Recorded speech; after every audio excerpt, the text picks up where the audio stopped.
Bon allez, je me rends, tu m'as battu. Comment on fait la paix? Oh ben, donne-moi tout. Tout? Tout. Mais dans ce cas, j'ai plutôt intérêt à me battre jusque j'ai absolument plus rien plutôt que de tout te donner. M'en fous, donne-moi tout. Bon bah, je vais continuer alors.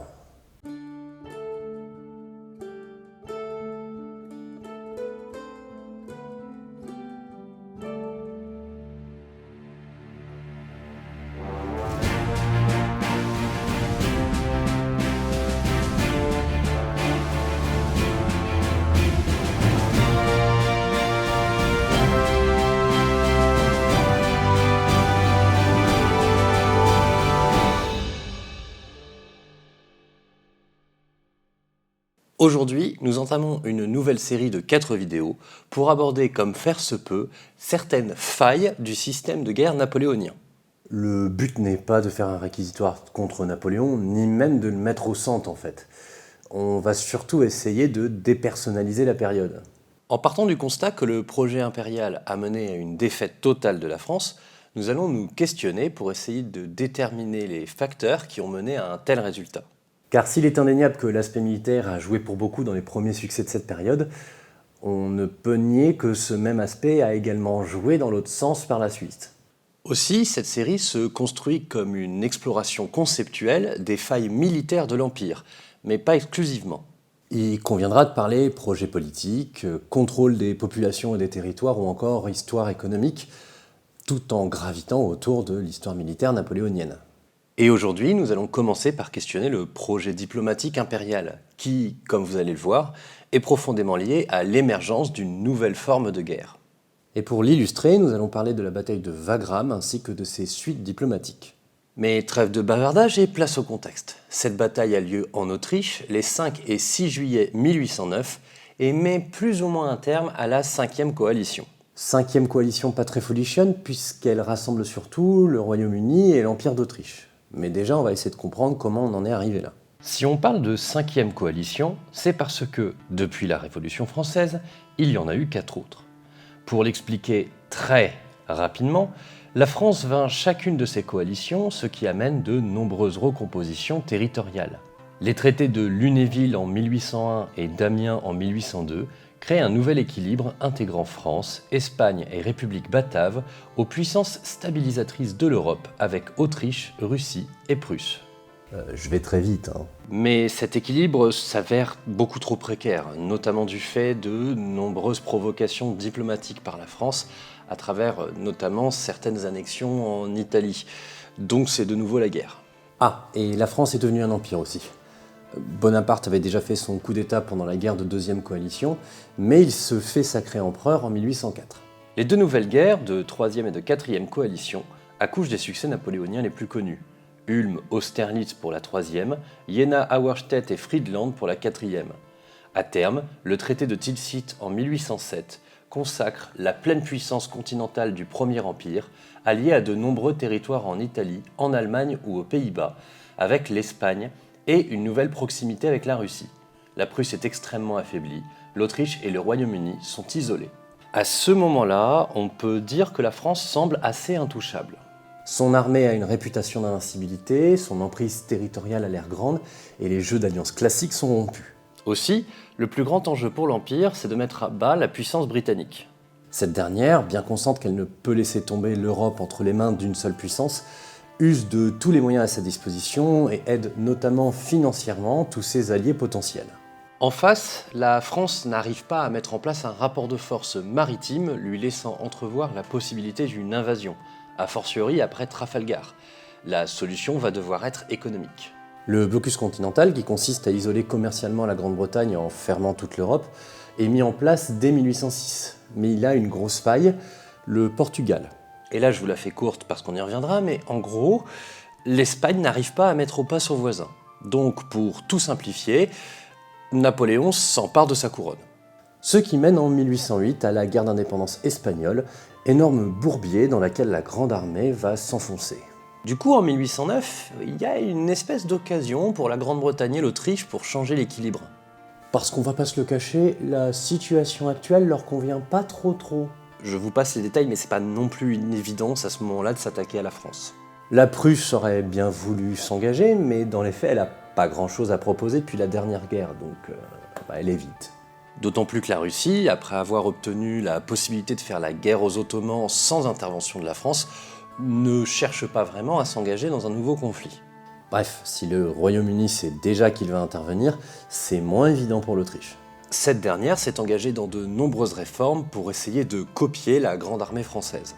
Refonte du système de commandement, mise en place d'une armée massive, des corps d'armée, réorganisation de l'artillerie. Mais ces réformes sont loin d'être parfaites.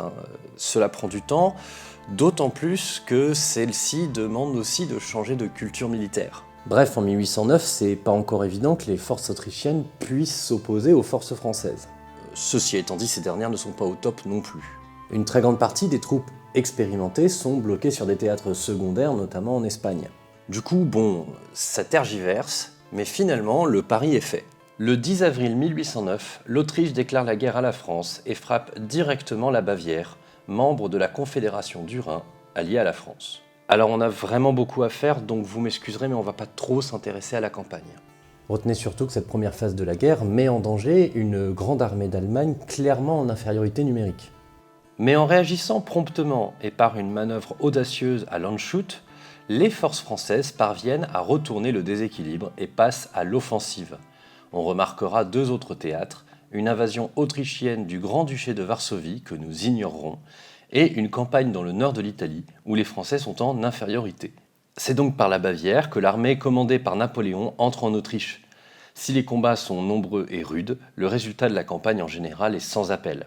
Le 13 mai, Vienne tombe aux mains des Français, tandis que l'armée autrichienne lui fait face de l'autre côté du Danube. Et là, l'enjeu est de taille. Si Napoléon veut une victoire décisive et cherche à détruire l'armée adverse, il lui faut traverser le Danube.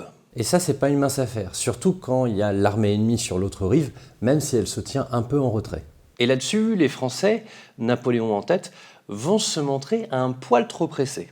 Non loin de Vienne, la grande île fluviale de Lobo est un lieu idéal pour faire la traversée du fleuve en 2 étapes. L'armée française peut ainsi se masser sur l'île boisée, ce qui cache son importance, puis se lancer sur l'autre rive. Problème, les ponts temporaires sont faits trop légèrement et sont détruits par les Autrichiens qui envoient toutes sortes d'objets, dont un moulin, dans le courant du fleuve. Le tout pendant la traversée des troupes. Résultat, on a 2 corps d'armée coupés du reste qui se retrouvent en très grande infériorité numérique face à l'armée autrichienne. C'est la bataille d'Aspern-Essling des 21 et 22 mai 1809, où chaque camp accuse entre 20 et 30 000 pertes. Le résultat est surtout un statu quo stratégique où aucun des camps ne change de position. Même si c'est un résultat mitigé, c'est tout de même la première défaite majeure depuis un moment pour une armée française. Certes, ça change pas vraiment grand-chose à la situation, mais les Autrichiens ne se privent pas pour fêter cette victoire. De leur côté, les Français doivent mieux préparer leur coup. Ils se laissent donc 1 mois pour faire plus de ponts et plus solides. Et bien entendu, une manœuvre de diversion est prévue pour masquer la véritable traversée massive. On peut considérer que la bataille de Wagram commence la nuit du 4 au 5 juillet. Si les troupes traversent le Danube vers Essling au nord, attirant l'attention autrichienne, l'armée passe en réalité vers l'est, aidée par un orage qui masque sa présence et son bruit. Cette traversée est une réussite et prend par surprise les Autrichiens qui décident de replier l'ensemble de leurs forces sur leur position défensive au nord, sur le plateau de Wagram, derrière la rivière Rusbar. Cette position très solide est flanquée sur sa droite par 3 corps d'armée jusqu'à Hagenbrunn. Notez également la possibilité de l'arrivée de renforts par l'est d'une armée autrichienne. Les Français de leur côté passent une bonne partie du 5 juillet à se déployer face aux positions autrichiennes, sur la ligne Aderklaa-Glinzendorf de 9 km, plus de la réserve et de quoi couvrir la gauche française. Le plan des Français est simple, attaquer rapidement pour profiter de leur surnombre et éviter que les Autrichiens ne se retirent durant la nuit. Oui, parce que pendant les 6 semaines de flottement, les Français ont reçu des renforts et sont en surnombre, avec 160 000 hommes et 450 canons, contre 130 000 Autrichiens et 415 canons.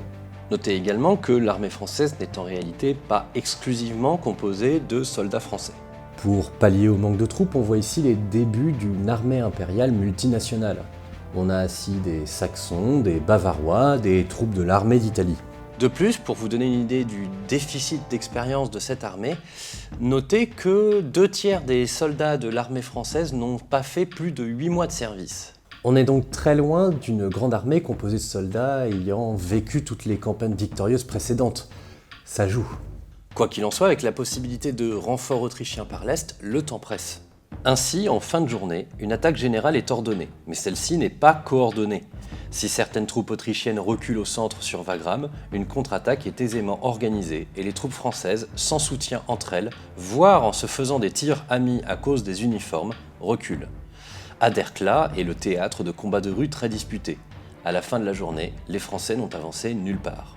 Là, les Autrichiens, menés par l'archiduc Charles, se disent qu'il y a peut-être un coup à jouer. Si les Français sont organisés en profondeur, donc impossible à percer, ils peuvent espérer déborder leur gauche et ainsi les couper du Danube et de l'île de Lobo. Cette possibilité d'encerclement, renforcée par l'espoir d'arriver de renforts par l'Est qui le rendrait encore plus efficace, fait que les Autrichiens tentent au matin du 6 juillet une attaque au centre et à droite. Ils tentent même une attaque sur leur gauche en espérant voir arriver les renforts au moment opportun. Au pire, ça sert de diversion. L'ensemble est plutôt bien coordonné, mais un peu lent, et les Français ont encore beaucoup de réserves. Toujours est-il que la menace sur leur gauche est réelle, les Autrichiens prenant Aspern et s'approchant dangereusement d'Essling. Dans le même temps, Aderklaa fait l'objet d'un combat de rue particulièrement violent et disputé, le village changeant de main plusieurs fois dans la journée. À l'est, en revanche, l'attaque autrichienne n'a pas suffisamment appuyé et finit même par reculer. Toujours pas de renfort autrichien en vue. Bon, depuis le début, vous avez vu, c'est plutôt une bataille de bourrin. C'est peu dire. En même temps, les deux armées sont relativement nouvelles finalement. Autant les Français ont encore un corps d'officiers compétents, autant les Autrichiens sont encore clairement en train d'apprendre les leçons des 15 dernières années de conflit. C'est-à-dire qu'ils ont mis du temps à se remettre en cause. Toujours est-il que cette situation tactique est vue comme une occasion par les états-majors français, Napoléon en tête. Si la manœuvre autrichienne menace réellement le dispositif français, elle a aussi étendu leur ligne. Aussi, si les Français parviennent à tenir leur gauche, il y a une vraie occasion pour percer le centre autrichien. Ce qui va mener à la mise en place de ce qu'on appelle communément la Grande Batterie. Croyez-moi, j'ai hésité à utiliser Wagram pour illustrer cette vidéo, parce que cette bataille illustre très bien les nouveaux emplois de l'artillerie. Bon, c'est pas grave, on en parlera un autre jour. Oui, enfin, techniquement, c'était aussi l'occasion de parler d'interarmes. Oui, bon, ça va, hein, vous vous doutiez qu'on pouvait pas tout faire, n'empêche qu'on va essayer de traiter ça proprement. Retenez simplement ceci, car nous n'y reviendrons pas. Les combats que nous allons décrire ici sont un très bon exemple de plusieurs évolutions qui ont été apportées à la manière de mener les combats depuis 1789. Utilisation conjointe de chaque arme, cavalerie, artillerie et infanterie, mais aussi massification de l'emploi de l'artillerie pour obtenir une forme de rupture tactique. On décrira certainement ça plus en détail un jour. Il nous faut bien suivre l'ensemble. Tandis que la droite française attaque et pousse de plus en plus loin son vis-à-vis de Glinzendorf à Obersiebenbrunn, la gauche se redéploie. Le 4e corps d'armée, soutenu par de la cavalerie de réserve, se réoriente en vitesse pour s'opposer à la poussée autrichienne sur Essling. Mais pour organiser un assaut vigoureux sur la jonction entre cette aile et le centre, les Français organisent une grande batterie d'artillerie d'entre 80 et 115 canons, qui pilonne les positions entre Deutsch-Wagram et Susenbrunn, désorganisant l'attaque autrichienne sur cet axe. Dans le même temps, pour faire le lien entre le centre et la gauche française, une grande charge de cavalerie est lancée, tandis que les troupes de l'armée d'Italie sont organisées en arrière, en un carré sur 3 côtés. Une fois prête, cette formation s'élance et enfonce le dispositif adverse jusque Susenbrunn. L'artillerie autrichienne sur le plateau de Wagram n'est pas en reste et bombarde cette attaque avec efficacité, tandis que la grande batterie doit gérer ses feux pour soutenir les flancs de l'attaque de l'armée d'Italie. Napoléon engage alors sa réserve, notamment sur Aderklaa. La ligne autrichienne plie, mais ne rompt pas entièrement. Comme vous le voyez, les deux camps emploient tous les moyens à disposition sur cet espace. Et l'artillerie y joue un rôle majeur tant dans la préparation des assauts que dans la posture défensive de ralentissement des attaques massives de troupes d'infanterie. Rôle majeur à nuancer en termes d'impact physique, plusieurs témoignages de l'époque soulèvent que cette grande batterie n'a pas fait tellement de dégâts. Bon, par contre, elle a eu un effet moral énorme. Je fais juste la précision pour que vous imaginiez pas une artillerie aussi performante qu'à la Première Guerre mondiale. Ici, en fait, la topographie du terrain limite l'effet réel des canons. In fine, si la manœuvre tactique n'a pas donné des effets décisifs, la situation est désormais clairement à l'avantage des Français et les Autrichiens le savent. Débordés sur leur gauche avec un centre-rupture et une droite n'ayant pas réussi sa manœuvre d'encerclement, les Autrichiens ne peuvent plus tenir le plateau sans risque d'être entièrement détruits. Ils décident donc, tant qu'ils en ont encore l'organisation nécessaire, de se replier. Les Français, exténués par 2 jours de combat et ayant engagé toutes leurs réserves, ne peuvent poursuivre. Wagram est une victoire française, mais privé de cette phase de poursuite, le résultat n'est pas déséquilibré. Les pertes sont affreuses des deux côtés. Du début de la bataille de Wagram jusqu'à la fin de la campagne avec la bataille de Znaïm, c'est-à-dire du 4 au 12 juillet, on parle de 40 000 pertes françaises. Avec en plus des taux de pertes locaux assez impressionnants. Au moins 2 corps d'armée ont 40% de leurs troupes hors combat, et il y a même une division qui accuse 2/3 de pertes. Ce qui donne une idée de l'intensité des combats, mais aussi de l'engagement. Ce n'est pas tous les jours qu'une unité perd plus d'1/3 de ses forces et ne se débande pas. Du côté autrichien, même constat. Sur Wagram, on compte entre 37 000 et 42 000 pertes. Et on a aussi des unités à plus de 30% de pertes. Donc si le tout est équilibré, par contre la situation stratégique est complètement en faveur des Français.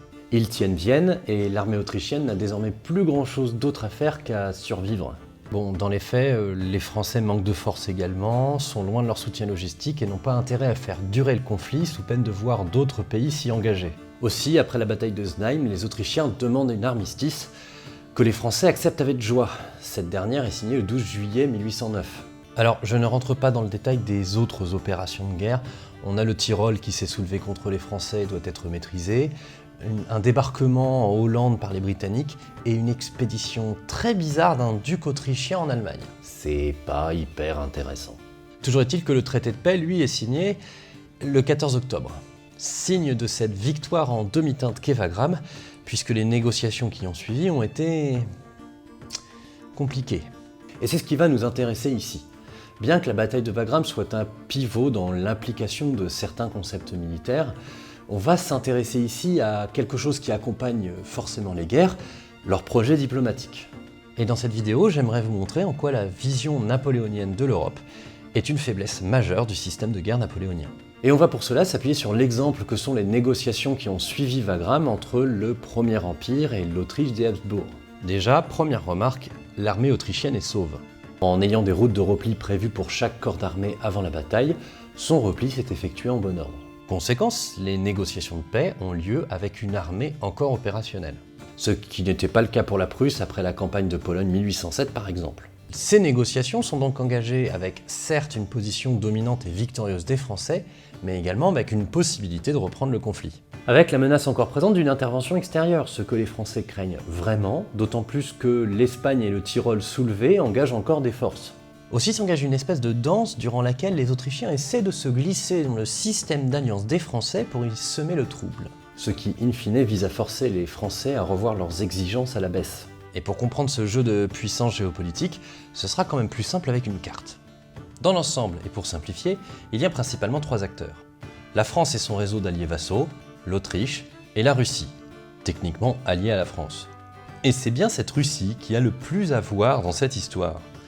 Si, dans un premier temps, les Français prévoient de dépecer l'Autriche et de forcer l'abdication des Habsbourg, il apparaît assez vite que cela fragilise beaucoup trop la Russie, qui se retrouverait seule puissance face à la France. Oui, bon, ils seront alliés certes, mais c'est de circonstance. Le plus important à comprendre ici, c'est la nécessité pour une grande puissance de s'assurer sa survie future. La Russie n'a pas véritablement confiance en la France, elle a donc besoin d'un certain nombre de gages. L'Autriche, de son côté, en joue et tente de se présenter en futur allié potentiel, notamment en se glissant entre la France et la Russie. Cette dernière ayant eu un comportement douteux dans son engagement aux côtés du duché de Varsovie durant cette guerre. Mais la France a bien du mal à faire confiance à une puissance qui a rompu 3 traités de paix. Il s'agit donc d'affaiblir l'Autriche en lui retirant territoire et population, tout en ménageant la Russie, les alliés allemands, et en intégrant l'Autriche dans le blocus continental contre la Grande-Bretagne. L'enjeu est de taille. La Russie se sent aisément menacée sur ses frontières, notamment par la présence du duché de Varsovie, vassal fort fidèle aux Français. De leur côté, les États allemands comme la Bavière ou la Saxe désirent des garanties. Si les négociations traînent en longueur, l'affaiblissement de l'Autriche est réalisé par un partage de ses zones frontalières. Les provinces illyriennes vont à la France pour couper l'Autriche de ses accès à la mer et renforcer le blocus continental contre la Grande-Bretagne. Salzbourg va à la Bavière, la Saxe obtient une partie de la Bohême, le duché de Varsovie obtient la Galicie de l'Ouest et en gage de bonne foi, la Russie obtient la Galicie de l'Est. En plus de tout cela, l'armée autrichienne ne peut plus dépasser 150 000 hommes. Il y a un tribut de guerre à payer et enfin, François Ier, empereur d'Autriche, doit donner sa fille Marie-Louise en mariage à Napoléon. On comprend que ceci est organisé dans le but de créer une alliance par mariage entre la France et l'Autriche afin d'intégrer définitivement cette dernière dans l'ordre européen napoléonien. C'est le traité de Schönbrunn, ou traité de Vienne, signé le 14 octobre 1809 qui acte cette paix. Et quand on regarde la carte de l'Europe que cela dessine, on peut se dire qu'un nouvel ordre géopolitique s'est installé et que l'empire napoléonien s'est imposé. En effet, si on prend la France, ses vassaux, ses alliés, et qu'on y ajoute les deux autres puissances continentales que sont l'Autriche et la Russie, une forme d'unité européenne semble se dessiner contre la Grande-Bretagne. Certes, le Tyrol et la Calabre sont instables et les soulèvements espagnols posent encore des problèmes, mais toutes les clés semblent être entre les mains d'une Europe francisée, ne demandant plus qu'à étouffer la Grande-Bretagne. Sauf que cette lecture passe à côté de plusieurs clés d'analyse qu'il s'agit ici d'expliciter pour montrer en quoi ce projet diplomatique impérial est une faille des armées napoléoniennes.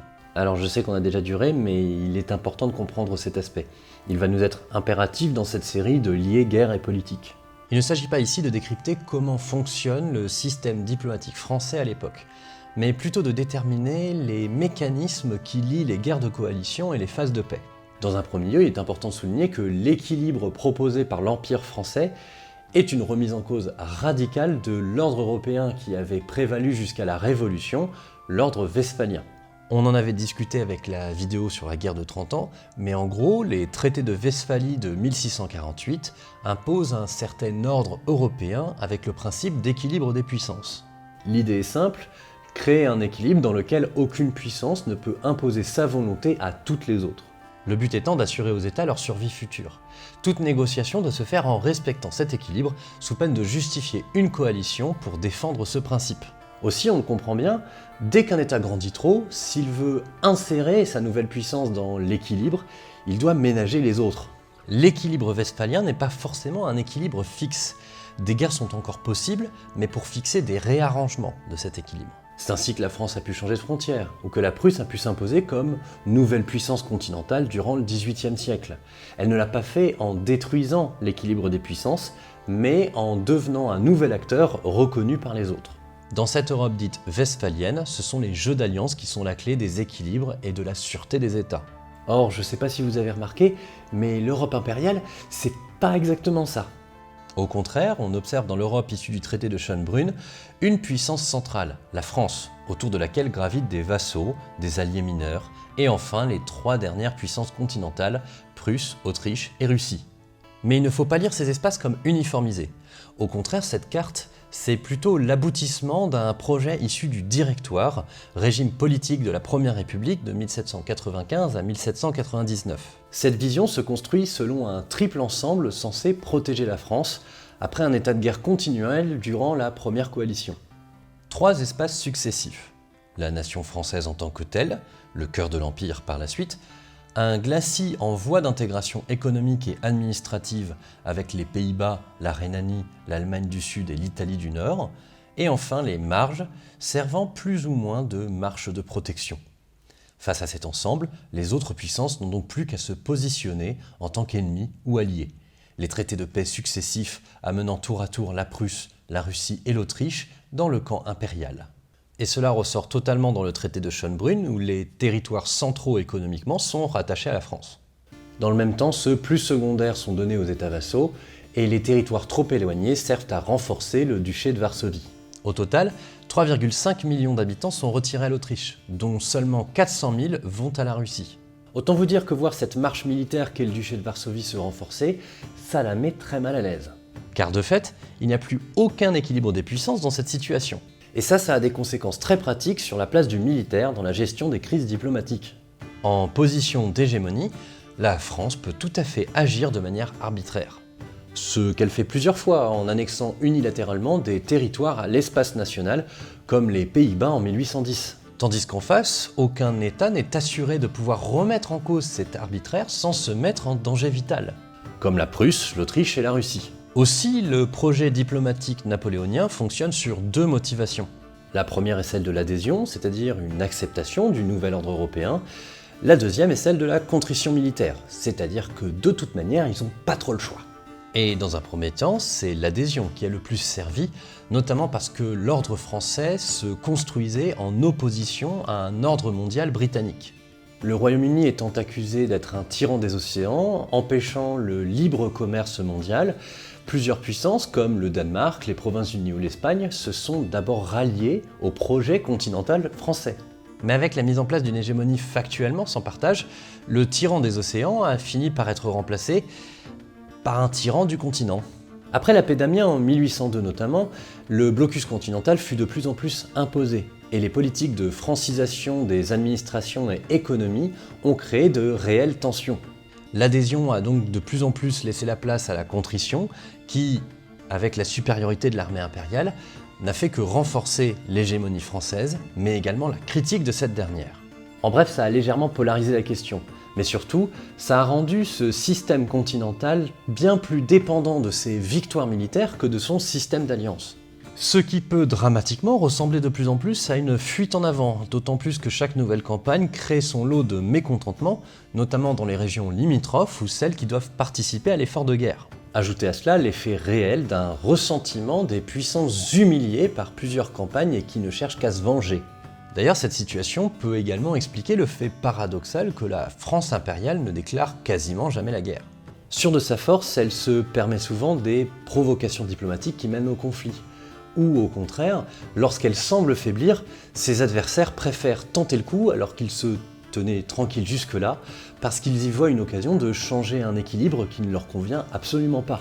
On observe en effet que Prusse, Autriche et Russie attendent le bon moment, ce qui est assez bien montré par la campagne de Wagram. Et tout à coup, cet ordre continental n'est plus si solide. Si on regarde à nouveau la carte, Prusse, Autriche et Russie ne sont retenus que par l'impossibilité de vaincre militairement l'Empire.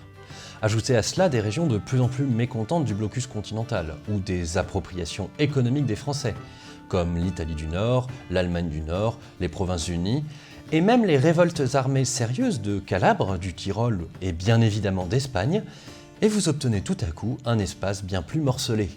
En bref, la France est bien plus fragile et isolée qu'elle n'en a l'air, pour la simple et bonne raison que son ordre n'est ni équilibré, ni réellement accepté. Ce qui la rend triplement dépendante de ses victoires militaires, ainsi que de la destruction des forces adverses. Premièrement parce que les victoires justifient un régime impérial de plus en plus nobiliaire. Oui, il faut le rappeler, mais Napoléon prend le pouvoir par un coup d'état militaire, en tant que général. Ce qui investit en lui, et la symbolique de son régime le confirme, la force militaire et l'autorité politique.